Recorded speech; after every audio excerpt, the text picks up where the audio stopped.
Bueno, vamos a hablar de un caso judicial que tuvo repercusión a nivel nacional, en todo el país. Se trata de la condena por 20 años de cárcel contra un sacerdote por abuso sexual ocurrido en Trelew. ¿Y por qué repercusión nacional? Además de los cabrosos, ¿no? que es la situación.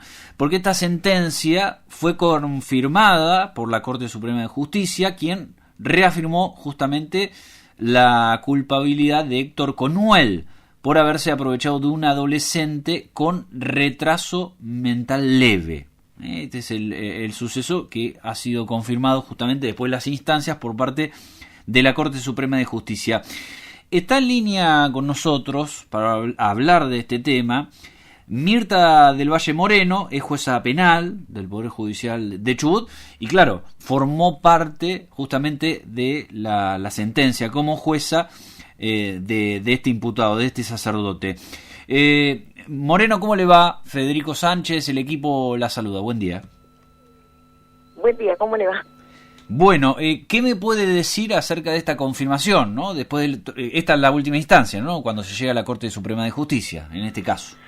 Sí, buen día. Bueno, en este caso el juicio lo integramos con un tribunal colegiado, la doctora Tolomei y el doctor Marcelo Nieto Dibiase, y fue llevado a cabo en noviembre del año 2021. ¿Qué sucede? Que al transitar las distintas instancias, primero va con la sentencia condenatoria, que nosotros consideramos acreditados los hechos, y le impusimos esa pena de 20 años, posteriormente transitan a instancias de impugnación ante la Cámara de Impugnación de la ciudad de Trelew, donde confirma íntegramente la condena. Posteriormente, a la instancia de la defensa, nuevamente se impugna ya la última instancia, que es el Superior Tribunal de Justicia, y en donde también fue confirmada la condena, no solamente nuestra, sino también la de la Cámara de Impugnación.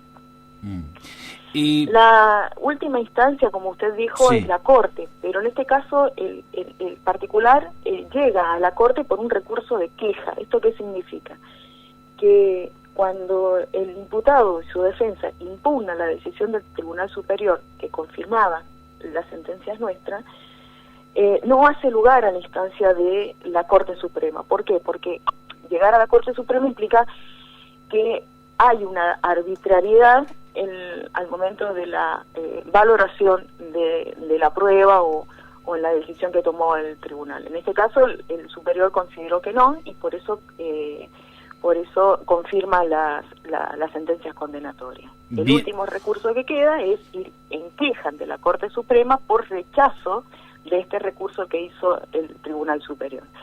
Bien. En esta instancia llega como queja, sí, y lo que hizo la Corte fue rechazarla por inadmisible la queja, o sea, no había más instancias de revisión de la condena. Es por eso que probablemente llama la atención desde que el momento que fue condenado hasta hoy ser ratificado por la Corte. Pero en realidad, ya únicamente cuando ya el Tribunal Superior nuestro, el máximo de la provincia, ya confirmó la condena y rechazó el recurso ante la Corte, ya no había más instancias de revisión. Claro, entiendo que a partir de todo que me cuenta, ya no hay ningún otro recurso para seguir apelando y dilatando la sentencia judicial. No, de hecho ya está siendo ejecutada la condena que se le había impuesto, sí. Ya, es decir, esta persona, este sacerdote, ya fue trasladado a una cárcel común.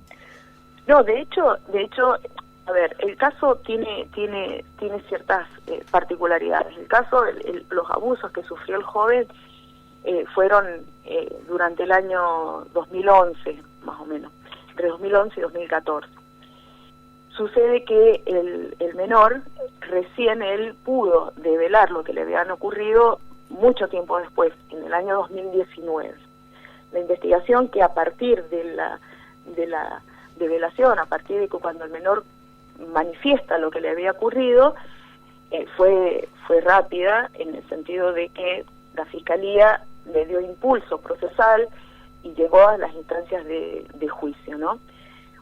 Pero cuando la Fiscalía ya interviene, lo primero que hizo antes esto, bueno, aparte de las medidas de investigación, fue disponer o solicitar al juez de garantía la detención, y por lo tanto el imputado estuvo detenido a partir del año 2019 y que está desde esa instancia, continúa detenido ahora ya cumpliendo pena. Bien, desde 2019 de forma continuada este sacerdote se mantuvo en la cárcel. Se mantuvo en la cárcel, sí. Sí, recordemos que la condena es por 20 años, ¿no? Esto, perdón, ¿es de cumplimiento efectivo? ¿Puede haber alguna facilidad para que pueda salir antes de la cárcel? Bueno, ¿cómo está eso, Moreno? Bueno, ahora, como dije, ya comienza a ejecutar la pena y teniendo en cuenta el tipo de delitos por el cual ha sido condenado, delitos contra la integridad sexual, acceso carnal, violación, la ley prevé que en estos casos le restringe, digamos, la posibilidad de poder acceder a los beneficios que otorga la ley de ejecución de pena. ¿Por qué? Porque en el 2017 o 2019 o por ahí, 2017, perdón, se sanciona la ley en donde se incorporan a algunos delitos al Código Penal en que restringe la posibilidad de poder acceder, por ejemplo, a la libertad condicional a este tipo de delito. En este caso, a los delitos que prevé el abuso sexual con acceso carnal establecido en el 119 del Código Penal, por el cual fue condenado. Llegado el momento de que si se cumple, cuando se cumplan los plazos temporales, bueno, ahí entiendo que la defensa debería plantear si la inconstitucionalidad o no de restringirle estos beneficios de libertad condicional que podría llegar a acceder. En principio, le puedo decir que no. ¿Y reducción de la pena? A decidir llegado el momento. Perdón, ¿y reducción de la pena? Los estímulos que se disponen, que son estímulos para la reducción de pena, los estímulos educativos, es decir, que la persona que va demostrando a partir del cumplimiento de la ejecución de su pena estas conductas que tienden a mejorar su situación procesal o su situación penal en este caso, están contempladas en la ley de ejecución penal. Hay determinados, en este caso estímulos educativos, que tienen que cumplir ciertas condiciones y en este caso el juez de ejecución, una vez que sean acreditados, pueden ser valorados y de tener una respuesta favorable pueden influir en el monto de la pena. ¿Sí? Bien. Déjeme preguntarle, por esta causa, obviamente ha declarado, ¿no? Quien ha sido víctima, que ahí nos contaba usted. ¿Han habido otros testigos que pasaron por el juicio?